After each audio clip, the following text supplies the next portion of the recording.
Oh, here we are. That's what we're talking about. That's a good start to a video, isn't it? Don't you love it? And the person doesn't know how to put a microphone down and keep it in place. There we go. Welcome. My name is Loken, aka Spider Hands, and today I thought I'd do a slightly different video. Today, I'm going to do a video on financial responsibility. That's right, completely different. Wow, my cat is going nuts. What are you doing? What do you do?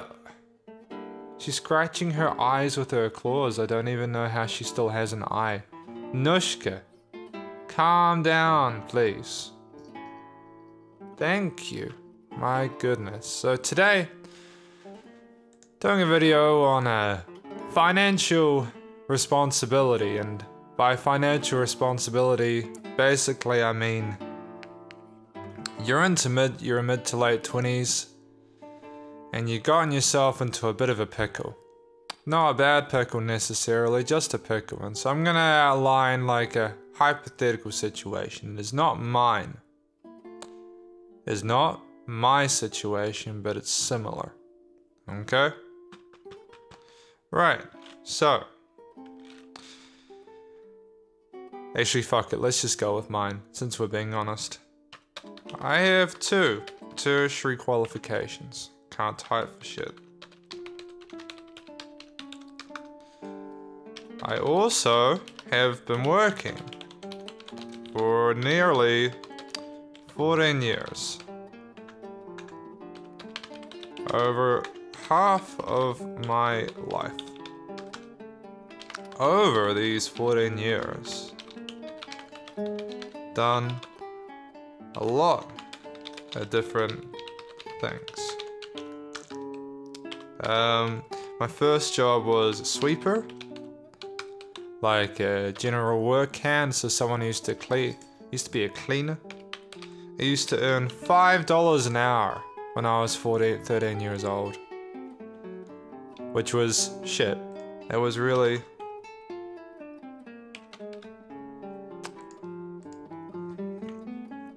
probably should put the age first. Sweeper. Then at about 15, what did I do then? Ah, shit, it's tricky, eh? I actually struggle to remember what I did some years. I think I worked for my dad for a little while, cause I was doing some sweeping and stuff like that. Cleaning and stuff like that since I was 13. About the age what am I doing? 16, I started doing compost bags for it was like their shit and all that. You know? I just used to fill bags with shit. That's what I did for a year. 17, worked in a supermarket as a cashier. That was a shit job too. You know, after that, occasionally, when I was about like 19, worked as waiter / in fast food. 20, did some removal work. 21,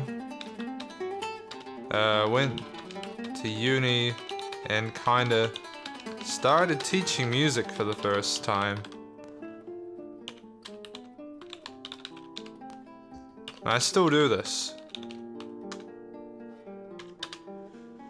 You know, I gotta add these. Yeah. Just for continuity's sake. Here we go. And so I did study. By now I went to uni at 21. And then what was I when I was 18? That's it. That's it, went to mains. So I did audio engineering at mains when I was 18. Or 19. That was pretty cool. Oh man, when I was 22. Joined a covers band. Pretty cool. You know, I enjoyed that. 23. Acquired 35 to 40 students. You know, doing okay. So that's probably the best time was when I had all those students, because I was, you know, it was a pretty sweet spot. Like, if you've got 35 to 40 students, as a teacher, you're doing very well. You're doing very well. However, I was only earning NZD $25 an hour, which is incredibly low. It is incredibly low for a teacher, so I feel like there were just a lot of people coming in who didn't want to pay a lot. And that's okay too, because I was offering that service, but yeah. It wasn't enough to live on. 24 years old, moved to Dunedin. Studied commerce, again, tried to record more. 25 years old, shit fell apart, had to move back to Christchurch and start all over,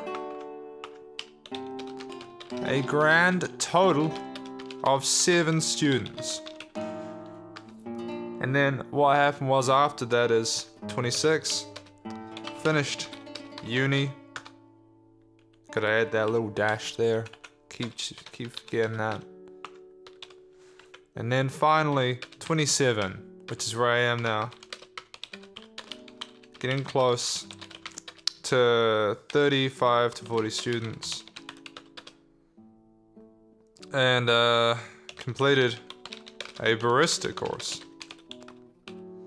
Now, here's the thing. This is a pretty comprehensive history of what I did with work. Now, I did other stuff over this time. You know, I did other stuff over this time, but I can't remember it off the top of my head, and I think it's because, like, from here, oh, I've changed that, to here,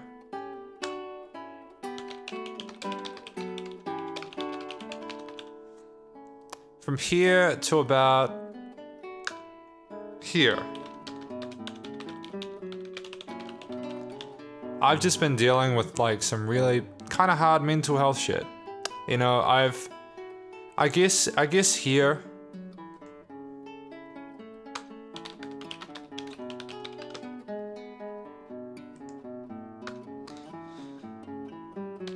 you know, when I was 25, shit was really got bad. But I think it's worth pointing out that there was a time in my life, especially there, where things got really hard. But between the years of 16 and 27, I have been dealing with anxiety, depression. And it's come and gone. I guess over those years I've struggled with relationships. Uni took way longer than expected. Didn't really know who I was and who I've become. Just I guess I kinda panicked for a whole lot of this 11-year period. Because, you know,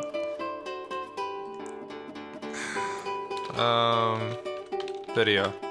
Because the reality is, right, is that when you do suffer from mental illness, you do really struggle with just getting by, let alone trying to plan out your life in a way that's comprehensive and makes sense. And these days, you know, to manage things, I meditate, you know? I use an app called Headspace. You know, I actually make weekly plans. Because I know that if I don't make weekly plans, what happens is that I start getting really stressed. I'm just gonna check this is actually fucking recording. It is recording, that's good. Because if I don't make weekly plans, what happens is that I start getting stressed out halfway through the week. And I feel like I'm not making any headway, you know? I feel like if I don't do something quickly, everything's gonna fall apart. And I don't think that's healthy. And it isn't healthy because... I guess this is the thing though, right? Several things I don't do to make things better.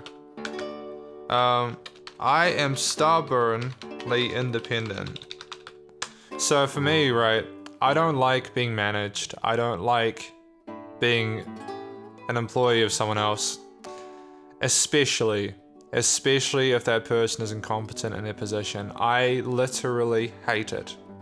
Because it makes me so upset to see people getting paid way more than I am when they are unable to do their position well.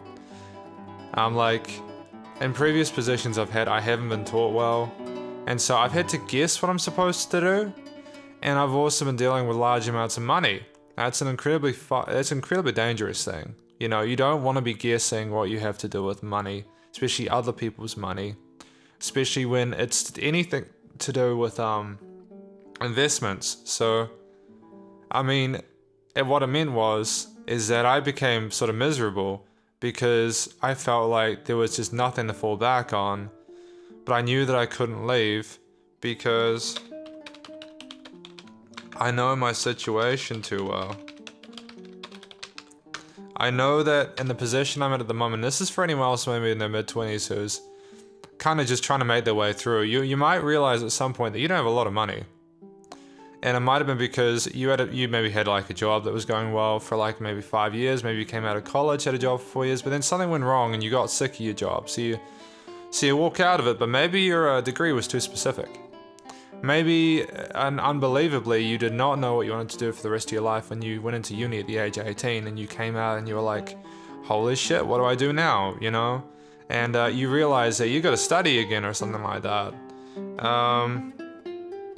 And I guess for me, like, I compete between this probably isn't worth it and what's the point in living if I don't try on a daily basis.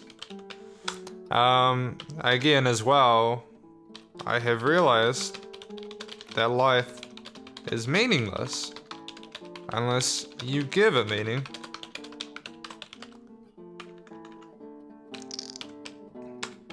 I struggle to give my life meaning. I feel like often what I'll do is I will make a video, right? And then I'll wonder what the point of it is. Despite the fact that it's a creative outflow, that it's, you know, I think that what's happened is that YouTube, for instance, has made it so that people feel the need to get instant gratification for when they make something creatively and put it out there. Either that or there needs to be an instant response. Like if you've got an algorithm going, you know your X amount of views are going to come out in the short term, and then you might have views in the long term, but the short term views are incredibly important. If you get like far more dislikes and likes in the first 24 hours, you're far more likely to shut down a video than if those dislikes come over time, because it's very severe and it can hurt the ego when you have a whole lot of disgust in a short space of time, especially something you've just put out. I think that YouTube kind of diminishes the creative returns of people. Yes, I understand that there are a lot of people who do things creatively on YouTube. And as time goes on, there will be less and less room to do that on YouTube. I feel personally that there are only so many creative, unique things you can do with a video platform before it gets to the point where it's just oversaturated, which already is. So I mean, for me, like, I know this and I make a video, but it's because I want to. And so like for me, I'm battling between, you know, it probably isn't worth making this video because why would you make it if nobody gives a shit? But then like, what's the point of living if I don't try like to have fun or to enjoy myself? And I guess you could say, so if my issue lies with money, and if I've never had an excess of it, then why not save? Well, let me tell you something. Building a business requires capital investment. Yes, I've had loans. Yes, I've been able to pay back those loans. Yes, I've made a return on my investments. But has it been worth it? And I mean, I don't know. I don't know if it's been worth it. Like, the human element of it. Like, I had a couple of students over the last week bring in stuff to say thank you for teaching them. And I appreciate that a lot because it means a lot when people, you know, when you do something that obviously has a positive effect on people's lives. But then you need to balance that with your ability to be able to afford to feed yourself. And like, I'm not going to pretend for a minute that I can't afford to feed myself.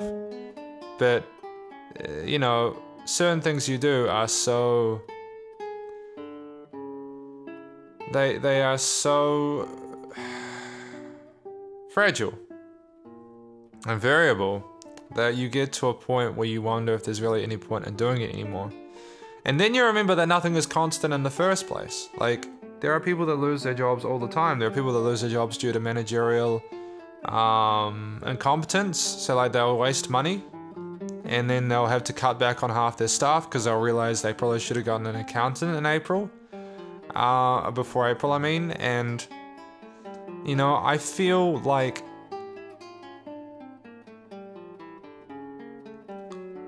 I feel like a lot of these positions, like which of these did I actually enjoy? Which of these did I actually benefit from in my life? Which of these things did I actually feel like improved, or which of them were just getting by? See, I'd think that like, I'd say that I actually didn't like life much when I was 13, to be brutally honest. In fact, I think I didn't like life because I was bullied and struggled with friends and had issues with people close to me. You know, I remember having conversations about this job especially, and it's like, I remember people saying, well, I hate it, and I don't understand how that's fucking funny to people. I don't understand how they can think that's funny. Why would you find it funny that someone hates their job?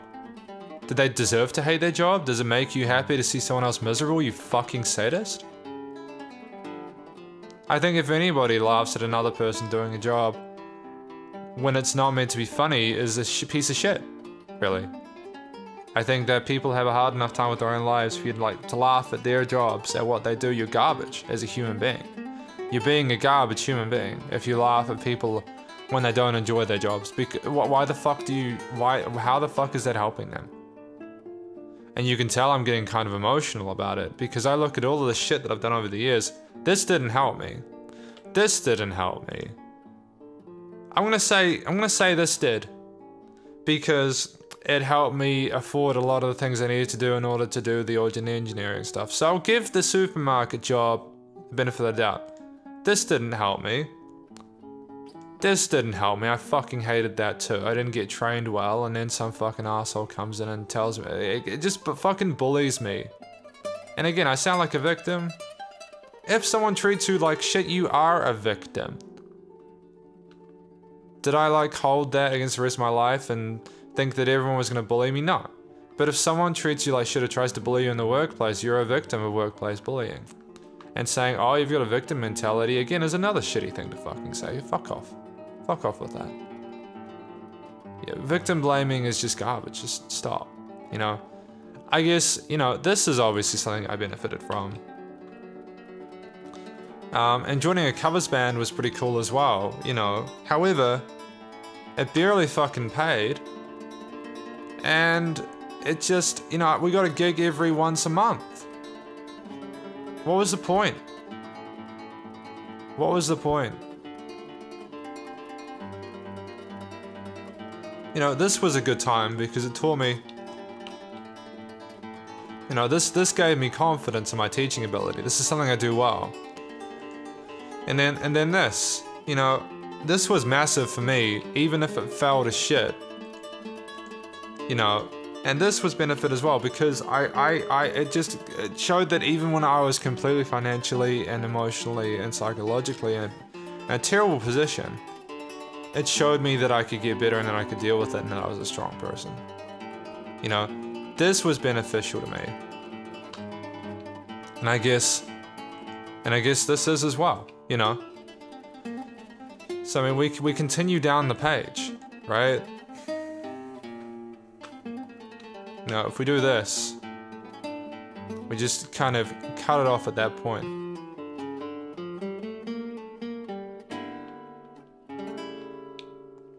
And I want you to think about this for a sec, right? So what next? See, I have budgets for now and the future. I have several different investment stores. I have a KiwiSaver, and I have invested to a far lesser degree because it's volatile.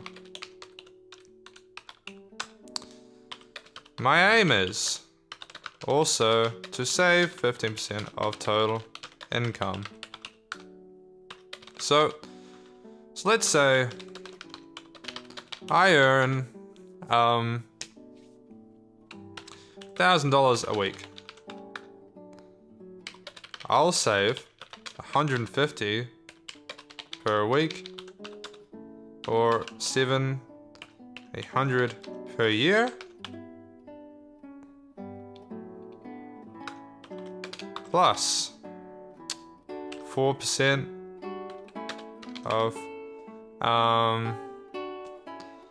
50,000 equals, you know, it's $2,000 into KiwiSaver. And maybe, like, I don't know. Fuck, I don't know. It is tricky, doesn't it? It gets kind of tricky. Because you realize that with crypto, because it's so volatile, you don't know what it's going to do. Let's just say I saved 1% into crypto, which is $500. And then that's... But crypto goes up like 10%, which is like a 10th of what it did last year, like a 20th or 30th of what it did last year. So let's just say maybe like $400. So let's say it's $550. And then let's just say that's around about $10,000, right?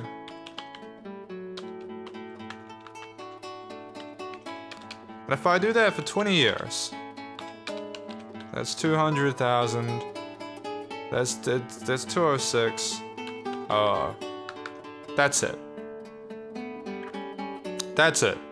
That's really it. My overheads, right? If I lived alone,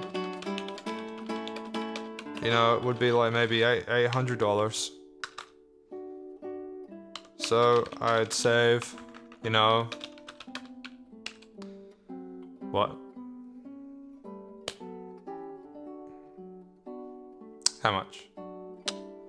50?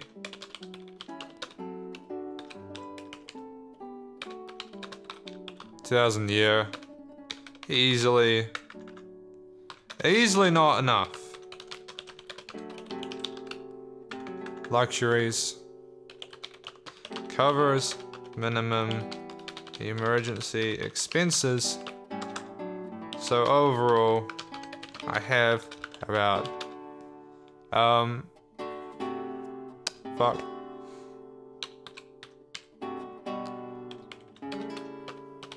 Saved. I can retire at 67 with 412 without a house. That's if I flooded for the rest of my life. So this is the issue that we have here, right? So $1,000 is 50K per year. This isn't enough anymore. Used to be. Used to be enough. And this is NZD, by the way.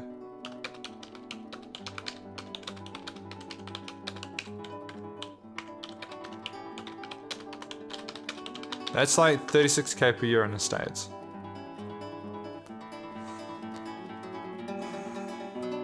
The reality is, like, to be comfortable, probably need like $300 or $400 extra a week. Probably need about 70K. Probably need about 70K. In a relationship, combined average probably needs to be about 90K, and with kids, probably about 100K, 10K plus per child. So about 120K per year for 3 kids. Now you might be thinking, Logan, that's ridiculous. How the fuck can you expect 2 parents to earn $120,000 per year for 3 kids? But you've already seen, kids are expensive, man. Can you imagine, you know, spending an extra $200 a week on a kid? No? What about emergency? What about medicine? You know, what about what about nappies? What about, you know, baby food? What about kid food and stuff like that, you know? What about school? What about their school? What about high school and primary school and stuff like that? You know? What if you're gonna go to a private school? What if you don't want them to be completely inundated with university fees when they're older? Let's just be charitable and say, you know, let's just say 2 kids is still 100K. Which is 1,000 per adult. 1,000 per adult. 1,000 by 40 equals 25 after tax. So that's after tax, and also, so that's around about, I don't know, like $30.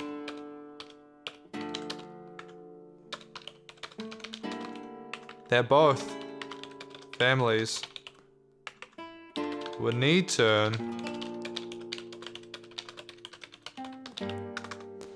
Now, we have the living wage in New Zealand of around $200.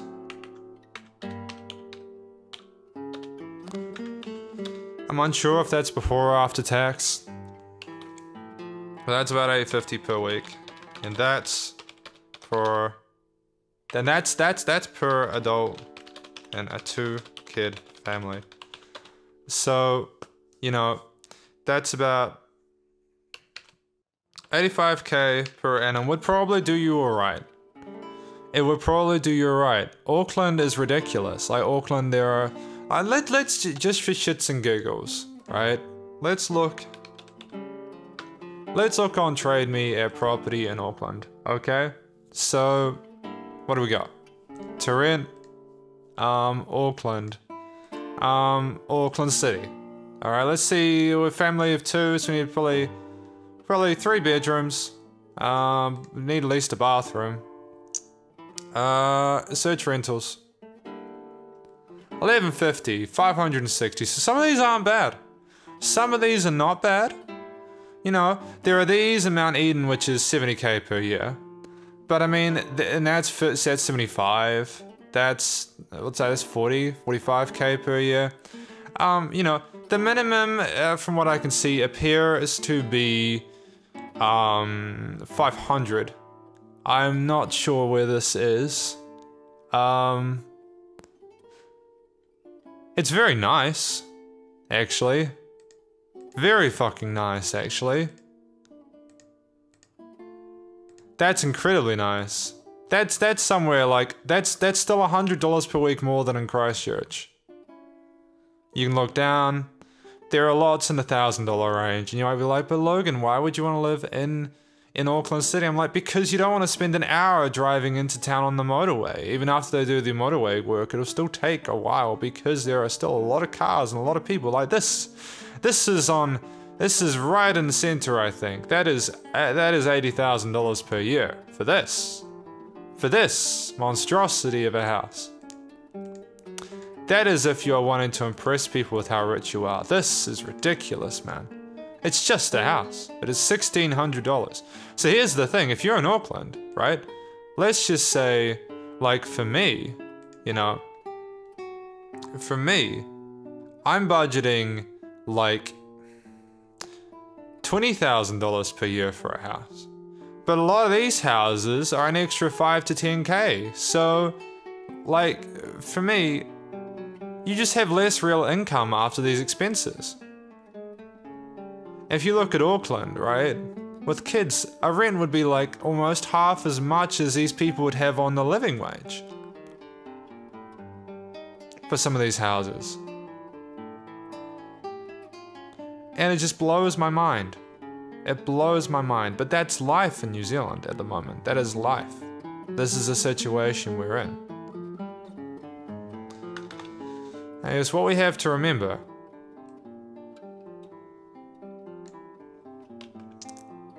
Regardless of what we have to do, you know, regardless of our situation, we still have to make things work. I'm not for a minute saying that I am unlucky, because I've had a lot of support and I have had the opportunity to study in New Zealand for a while, and I'm very glad and passionate for it, but I think at the same time it's important to not be too charitable with how much gratitude you have, because if you are completely thankful for something, you're potentially missing out on anything that is not ideal. You know, like, I'd like the universal income.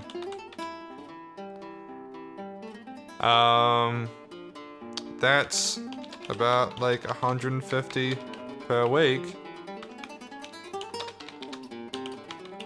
Now you might be like, yeah, but that'll increase the prices of things because people's real income will go down. And then it's like, yeah, but only if it goes up 150 per house proportionate.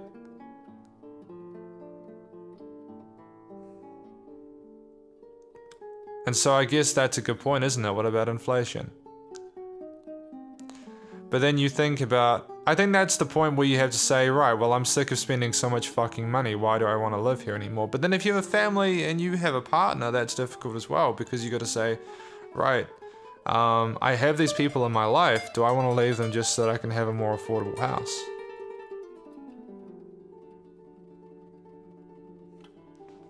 I guess, you know,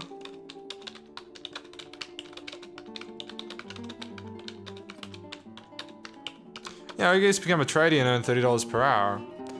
And, you could do that for 20 years and buy a nice Holden ute. And that could be your life. But if everyone became a fucking tradie, then we wouldn't have any academics. We would not have people who are creative. You can't have everyone being a tradie and earning $30 per hour. You can't have that. You know, and if I was to go be a tradie, I wouldn't start at $30 per hour.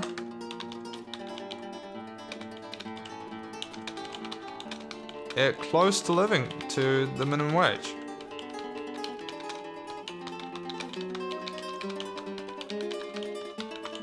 Where the government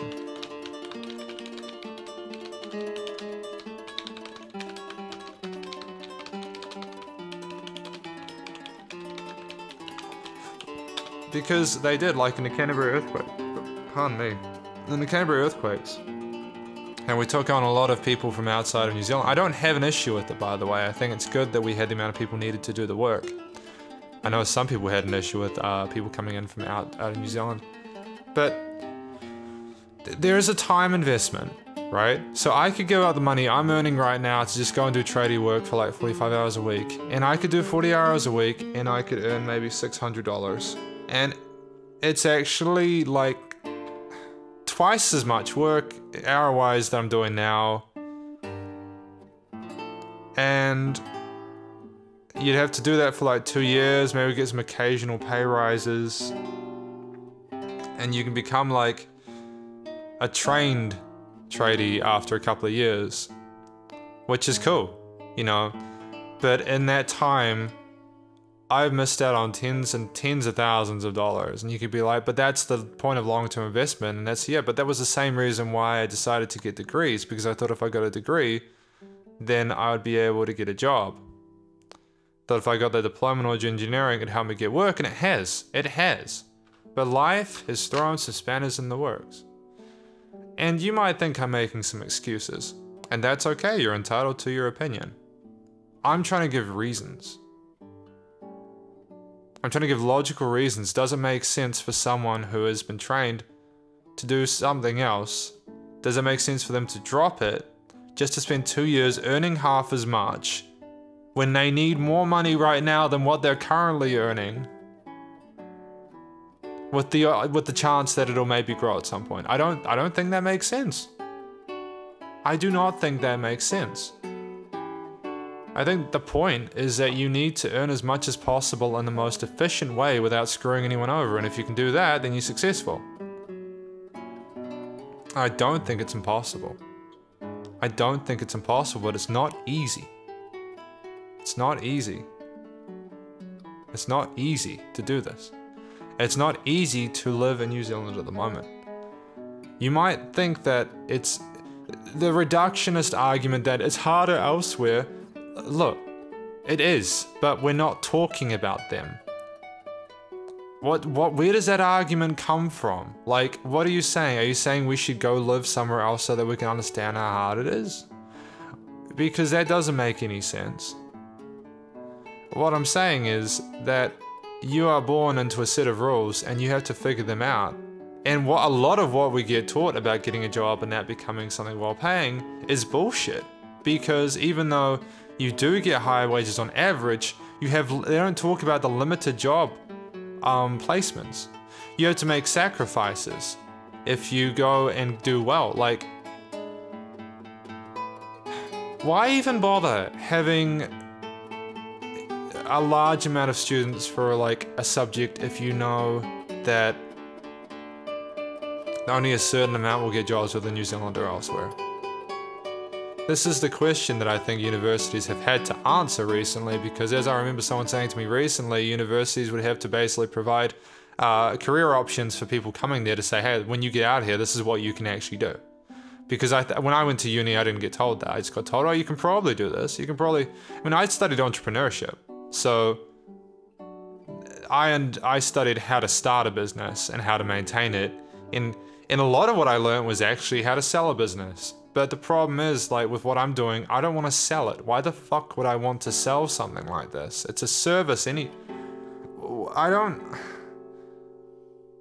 understand that. Like, why would you put so much time and effort into something just to throw it away? What, so you can sit there and do nothing for the rest of your life? I guess with some people they're producing a product so that they can go and make another product, but you're gambling on your ability to make something as good as what you made the first time. Why not just make it the best you can?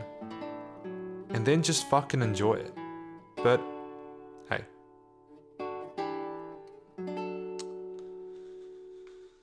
I guess to conclude, I still don't know how things are gonna go. I mean, I don't know what the future will hold. It's gonna be a pretty big next couple of months. A lot of good stuff's gonna happen, but it's scary. It's frightening for me because I don't have a lot of control over some of this stuff. Like,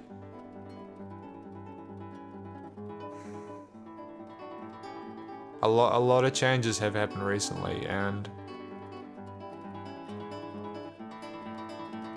I've seen constant reminders that there are people who just cannot handle how tough life gets in their own head, especially. And I don't know how life is relative to what's in my own head, because all I know is my own experience, and that's what's terrifying.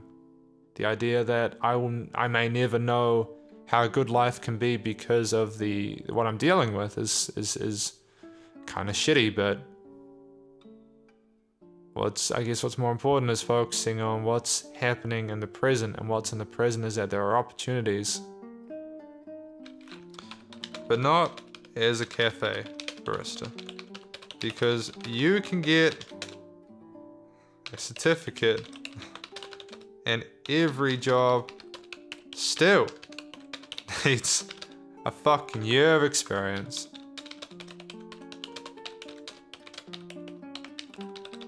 So I guess the thing I learned is, what I learned from the barista training is that I need the qualification to have both a current purpose and a long-term one. Like, everyone has a legacy they want to leave behind. If you are literally just doing what you need to get by and to make money, if you're ignoring what you actually want to do with your life, how many people who are like digging fucking potholes and shit like that, how many wanted to be there versus how many they're doing it just because they need to get by? I mean, do they have different opportunities? I probably sound kind of arrogant or like an idealist, but I think it's important for people to assess and what they value in life, because that is exactly how you get to the point when you're 60 where you realize, holy shit, I've fucked around for a really long time.